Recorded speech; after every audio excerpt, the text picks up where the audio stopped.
I am now creating weekly exclusive content for Patreon, so if you are interested in that, go check out the link down below. And of course, if you want to avoid the random lottery of FIFA points, you want to go straight to the source, buy the players directly, use u7buy.com and use the code TVM at checkout.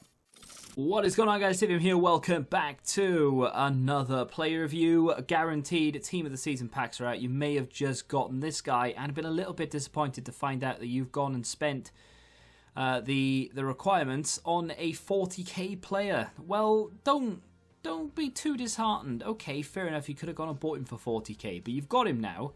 Let's find out if he's actually any good, because 91 rated Rossi was one of those players that when the MLS team of the season came out, I kind of thought, right, I'm going to put that to one side. I'm going to use him because his inform, which by the way was only 79 rated, actually didn't look that bad. He had 88 pace, 82 dribbling, 80 shooting, and for a 79 rated card, he wasn't that bad looking. Now this of course is a 91 rated team of the season, so for 40,000 coins, considering that 79 inform by the way is like 18k, this is an absolute banging deal.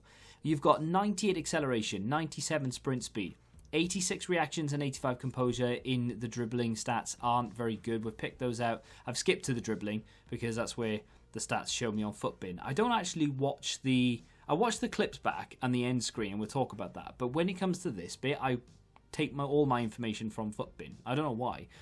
So that's why I sort of often go I don't go straight to shooting. Let's go straight to shooting. 92 positioning, finishing and shot power, all good. Not amazing, because there are a lot of cards out there, tap-minded cards, that have 99 for nearly everything, right? But that's still very good.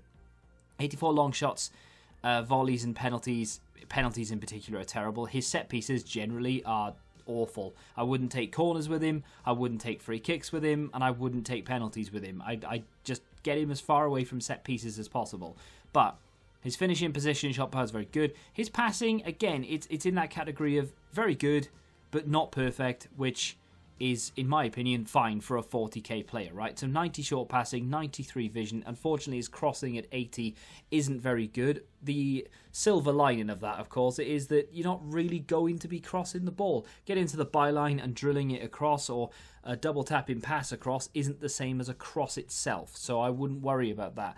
Now we come to the dribbling. 99 agility, 99 balance, 94 dribbling and 92 ball control. That combined is sensational. 86 reactions and 85 composure. On the other hand, not great, and we will discuss that. His physicals are a little bit up and down. So 98 stamina, fantastic. 69 strength, 62 aggression. The other side are fantastic. That isn't great at all. He's 5'7", with a short and lean body type as well, which is unbelievably common. The last week or so, that's all I've seemed to see is short and lean body type and 5'7" players. Fuenzalida was one of them. Who else was it? I reviewed yesterday. Is it was Savigny 5'7" short and lean? I can't remember. Either way, I've reviewed a lot of 5'7" players recently, right? That being said, 4-star is very nice. The team that he was in, it's not like an amazing side. There are some decent players in there. The back line in particular I think is quite good. Ronaldo, of course, is in there and he's always going to be good. But there are, like, Ramsey doesn't feel particularly great anymore. Politano is starting to chug slightly. Keane, I've never really been a massive fan of him. And the American striker his name just completely eludes me right now. He was playing more of a cam. Rossi, I toyed with left wing in a 4-2-3-1, naturally. I mean, what other formations are there? In this game in particular, he played as a winger. Okay, so you've got the Uruguayan right back who's out of position. Not going to try and... Aguirre, I can't say his name. He was playing at left back. He was facilitating Rossi, who then was just powering through. His pace is absolutely electric. You would have seen me place a marksman Kemstel on him, and the reason for that was just to boost up the finishing. Takes him up to 99. Little strength boost, little aggression boost. Give him a little reaction boost as well, as that dribbling and ball control takes it up to 99, 97. And of course, some evidence of his finishing in the first few seconds of the clips as well. And he actually gets a hat-trick in this game. He goes on to score at least one more hat-trick, if not two as well. So very, very fast player, very good on the ball, unbelievably quick dribbler, nice skill moves. He's got those high-low work rates as well, by the way, so if you do use him as a winger, you'll see here, he's gone. I'm not sent him, he's just naturally gone. He wants to get behind. His instructions were get in the box for the cross, and that's it. He didn't have anything else on him at all. Just some evidence of the players that we're playing here. So we are coming up against some really good players, or teams, I should say, and really good defenses. That was my fault there. Should have gone to maybe ball roll the goalkeeper rather than taking the shot. I won't lie to you, when I was playing these games, I haven't eaten, and it's like I've been awake for hours, and I mean like a full day's work worth of hours, and I get really, like, my head goes really fuzzy, and honestly I think I'm diabetic, right? So I'm starting to like shake a little bit in my head. I can't think straight. I needed to eat. I'm waiting for an Asda delivery. That you don't need to know this, but I'm telling you anyway. Was waiting for a delivery. Don't have an awful lot of food on the go, so I was literally I'm just there waiting. I'm just playing, and I was making wrong decisions. I wasn't doing things I normally would do. So just take the finishing with a pinch of salt every now and again. But there is an issue that I want to talk about, and it's his composure. In front of goal in particular, he is a little bit inconsistent. I wouldn't say he's like tremendously inconsistent, but I think it's down to the composure more than anything else. There were a few, well, that's my fault, clearly, situations. You know, like when I didn't ball roll a goalkeeper and I should have done.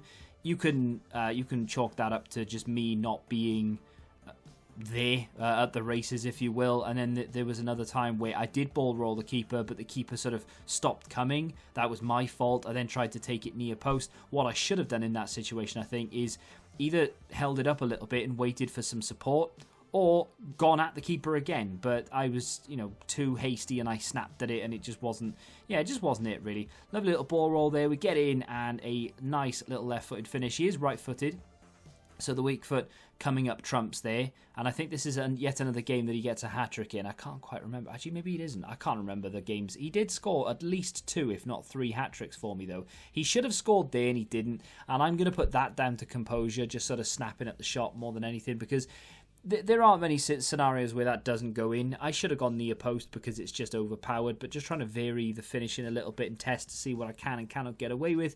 And I just feel like maybe he should have done a little bit better in that situation.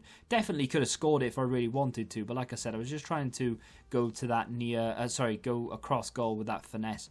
Now, the problems are composure, which leads to a lack of consistency in front of goal, which is a little bit irritating. Not as irritating if all you want to do is play him as a left-sided player, because then what you can do, of course, look at that Van Manolas overhead kick was incredible. But what you can do is just get to the byline, play it across, cut inside, that sort of thing, and not really go for goal that often, because my wingers don't really score goals. They sort of facilitate more. So if I was to use him as a winger consistently, then it would be fine, and I wouldn't notice his inconsistency in front of finishing, in terms of finishing.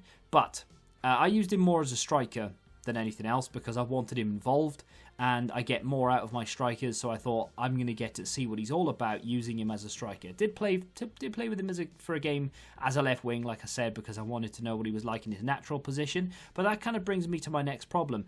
His links are an issue because of course, the MLS side of things. Now, if you've gone out and done Nani, that gives you another problem. They're both left-sided players, so unless you play one of them off chem as a left forward or as a right wing, and you play him out of position or whatever, that's going to be an issue. That is definitely a problem, 100%. So if you've done Nani, chances are Rossi's going to be best a super sub. If you haven't done Nani and you don't intend to, Rossi is a very good card. I've not mentioned how good he actually is. We've talked more about the negatives, but his dribbling is fantastic. He's unbelievably quick. I love his work rates. On the ball, his maneuverability is insane. He changes direction unbelievably well. His left stick dribble is very good. His finishing when he hits the target generally tends to be solid. Like I said, though, his composure, in my opinion, is what lets him down. If you make the right decisions and you hit it near post more often than not, and if you can't do that, then maybe wait to take the shot, or pay attention when the keeper's coming out, whether to ball roll or not, you should get by with it. And like I said, I snapped at a few shots and it was sort of my head that wasn't screwed on properly that was the reason why he didn't score. But I'm definitely putting that 85 composure down to his finishing being not that great. His long shots are or could be better. With a chem style, they're not as bad, but they definitely could be better from the get-go. And of course, that strength. His short and lean body type's not ideal. Combined with that strength, yeah, sometimes you're going to be a problem. But off the bench, this is an unbelievably good super sub for 40,000 coins. A really, really good play. You will be hard-pressed to find a better card than this for 40k. I would recommend it. And if you've packed it and it's untradeable, give it a go before you throw it into another SBC. That would be my advice. If you have enjoyed today's video, do me a favor and hit that like button, subscribe to the channel for new, and until the next time, goodbye. Football Index. The game changed. Download the app now.